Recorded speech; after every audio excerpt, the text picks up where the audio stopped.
પોણા 2 વર્ષ પહેલા ચોરાયેલ રિક્ષા સાથે જામબાળાના ઈસમને લોકલ ક્રાઇમ બ્રાન્ચે ઝડપી લીધો। લોકલ ક્રાઇમ બ્રાન્ચની ટીમને બાતમી મળી હતી કે ચિત્રા તપોવન સ્કૂલ પાસે એક ઈસમ શંકાસ્પદ રિક્ષા સાથે ઊભો છે। જે બાતમીના આધારે લોકલ ક્રાઇમ બ્રાન્ચની ટીમ દોડી જઈ શંકાસ્પદ રિક્ષા સાથે શિહોરના જામબાળા ગામના મુન્નાભાઈ મકવાણાની અટકાયત કરી પૂછપરછ કરતા આ રિક્ષા પોણા 2 વર્ષ પહેલા ચોરી કર્યાની કબૂલાત આપતા એલસીબીની ટીમે જરૂરી કાર્યવાહી હાથ ધરી હતી।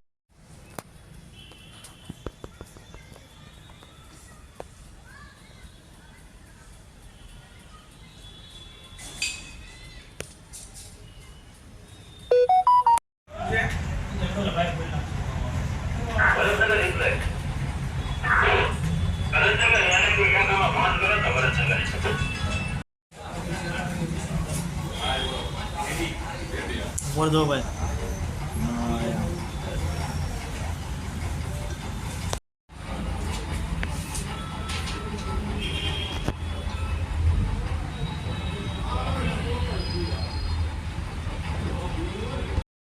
लाइट में आके बंदी है लाइट में रखो इन करो लाइट वो चीज है